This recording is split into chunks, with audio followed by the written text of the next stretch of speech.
Hi, this is Keith Schneider, CEO of MarketGauge.com, and this is December 18th edition of Market Outlook. So, interesting, we got a bit of a digestion week, even in the face of the Fed raising rates. Action was muted, but understandably, market under a little bit of pressure.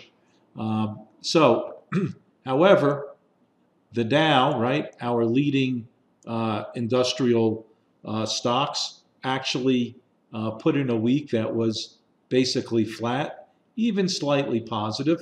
The key thing to watch here is, of course, the S&P actually was down fractionally, and the one that's really been on fire, domestic small caps, as defined by the IWM and the Russell 2000, actually closed down significantly on the week, 1.74%.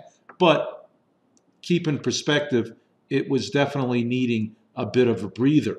And with even that said, if we take a look at the overall volume pattern, you can see, right, 4 accumulation days, 1 distribution, even with the correction of 1.74% this week. So IWM's still in a really strong overall position.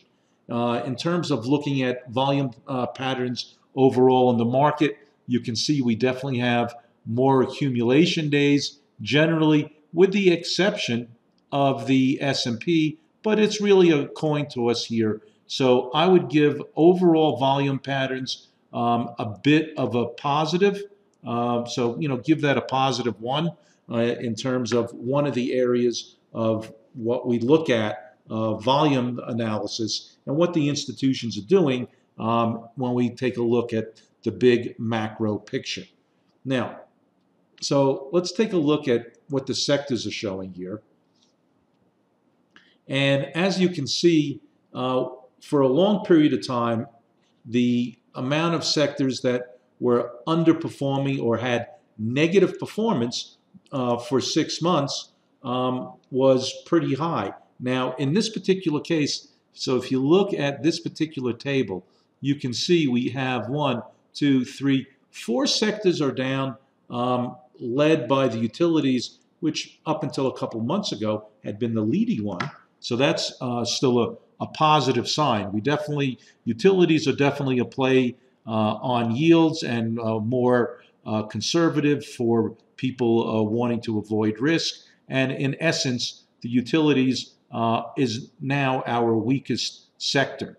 So semiconductors, after that nasty sell-off about a week and a half ago or so, has come back nicely. Financials, as we know, helped by post-Trump news and the people who he's appointing to his cabinet, definitely involved with Goldman Sachs. Higher rates, good for financials, especially banks. Wider margins to work with, higher interest rates is good for their loan products. And of course, transportation also looking strong as well, although it did have a nice size correction. But compared to the monster rally that it had, not significant downside here to be concerned about. So again, overall, some interesting things. Energy coming up in terms of its ranking, moving up. If that can hold here with the news about OPEC and, of course, Russia and oil deals, and our Secretary of State being the former head of a major oil company, all this is helping the energy sector. So financials, transportation, energy, all looking pretty good here. And again, the overall sector view is we've got plenty of sectors up relative to down, and overall, it's really been improving net over the last several months, and that is a positive sign. So I give the overall sector scenario a positive. Okay, let's take a look at a couple of other tables here. Well, as you can see, one of the best performing sectors or ETFs was oil on Friday. Overall, you can see over here, oil actually up about 1% for the week. This is the U.S. Oil Fund, USO, and so that's looking good. The thing that was one of the leaders early part in the year is the market tanked. Gold under a tremendous amount of pressure. It's very possible that it's a bit wrung out here. So we'd like to see if there's some signs of a potential bounce, maybe a reversal pattern could be in the cards. So short-term pattern would be interesting here. Gold definitely played out on the downside.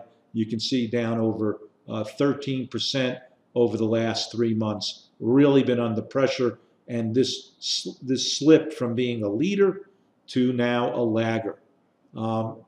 Overall, again, just want to focus some corrections here in some of the leading areas. Metals and metal mining stocks took a nice correction for the week, but again, still one of the leading sectors in the U.S. Economy here. And of course, TLTs, you can see, interesting, we're only down 0.3%, which is less than the actual S&P 500 for the week. So even with the Fed raising, it was sort of in the market. So one of the things that we're looking at is, of course, the TLTs as a potential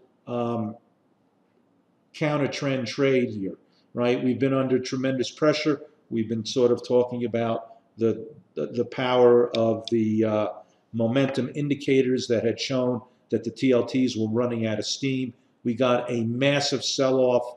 However, this week, even with the Fed raising rates, we basically were able to maintain unchanged. So that's a pretty good sign in the face of that rate rise, and we're going to take a look over the next couple days to see if possibly the market had anticipated this, sold off hard, and now is ripe for at least a technical bounce. Okay, let's take a look at some other market internals and see what that's telling us as well. So if we look at, again, the S&P 500 and the up-down volume on the top part of the chart here, that is showing definite signs that it got overheated and is running a bit weaker now, right? So you can see we basically got to our overbought levels. We're now beyond this midpoint here and negative. So we got a negative reading on one of our 3 critical indicators. The McClellan oscillator, which looks at advances versus declines, declining issues, right at the midpoint as well, just a bit over it. So we got working off this overbought scenario, right? And that occurred pretty close to these highs and now correcting a bit. So what we really want to be cautious about is a renewed drop down through that midpoint level here, and corresponding with that on a shorter term basis, having the advanced decline on the 10-day basis also flip through that midpoint over here. So for the S&P, I would say you definitely are deteriorating. It's, I would say, a minus on balance, but very, very minor. So compared to all the other ways of looking at the market, volume still is looking okay.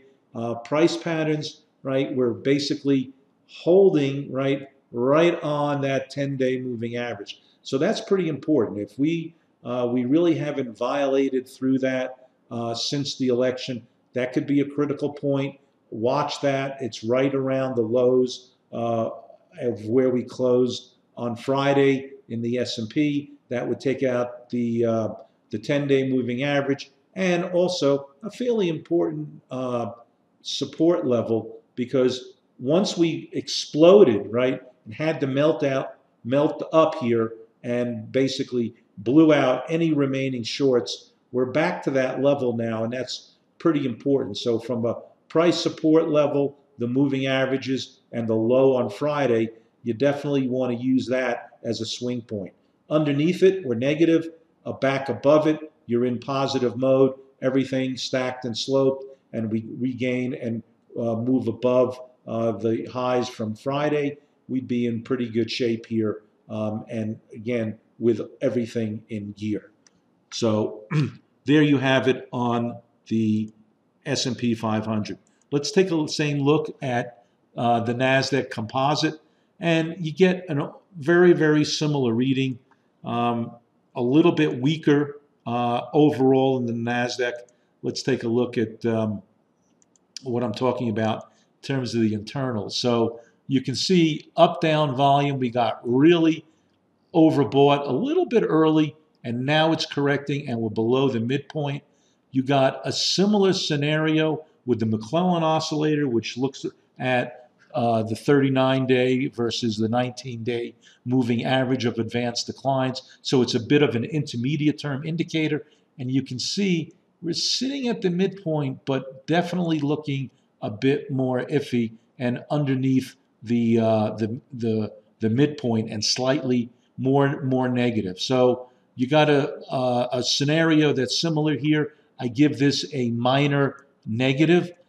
Any further weakness here would definitely be attacking our 10-day moving average and this compression right in here. So again, a move beneath the weekly low of last week and the 10-day moving average would definitely put this on a correction course back down to the 50-day moving average, which is about 5,300 or so. So that's a pretty decent sized move in Nasdaq here if we indeed attack that 10-day moving average. And of course, with these things a bit overbought and working its way down, let's see what happens. I've certainly been surprised at the overall strength. It looked like something was going to materialize like that over here, and all it did was small test and an explosion back up to the upside. So again, price action is absolutely critical to confirm all these readings and what your bias might be. Okay, so now let's take a look at a couple more charts here. All right, this is new highs, new lows, just to keep this really straightforward. Anything above 70% is telling you that you have a really good ratio of new highs to new lows, confirming the overall trend. And again, you can see that the amount of new highs versus new lows on an absolute basis is still pretty positive. So can't argue with this. This is definitely lending support to the bull trend that's in play. All right, let's take a look at the same thing in the Nasdaq 100. Now, what's interesting from a price standpoint, right, if you take a look at Nasdaq, we broke out above all these highs here that was offering really good resistance, broke out and really couldn't follow through. Now, the new high, new low ratio, still really strong. So that's not giving you any reason to be pessimistic about this market at all. This is extremely positive reading. It's very, very, very high.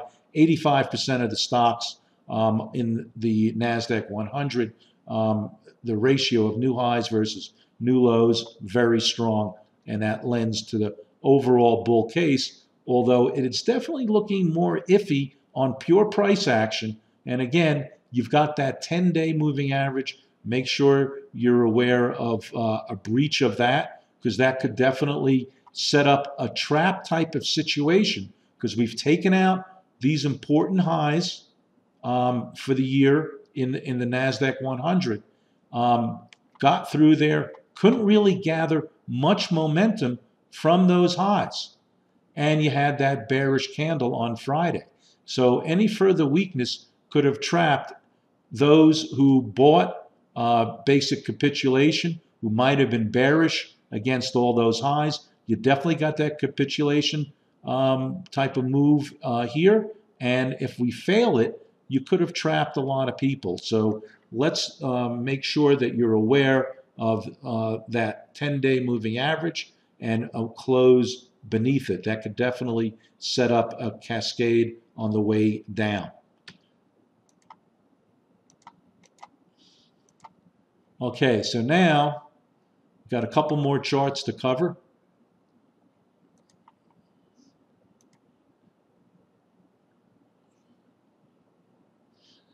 This is volatility. So you can see overall here, this is the ratio of short-term versus longer-term 1 month versus 3-month volatility. And interesting, even though you got a sell-off on Friday in the S&P, the actual ratio improved. So your reading improved, which goes counter to normal logic, which is anytime you get some weakness, you would normally find volatility, which on an absolute basis is pretty damn low, definitely rising.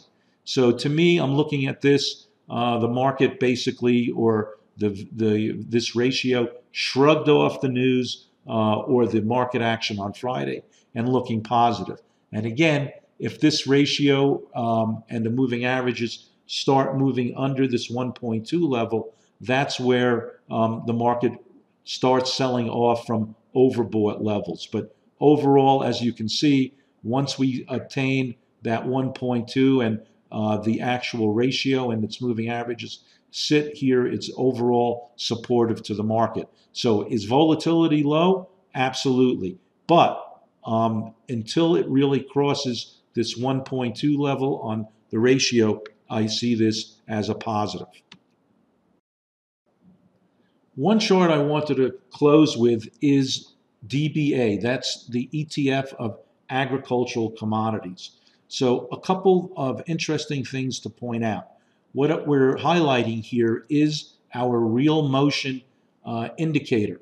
So that's this chart over here.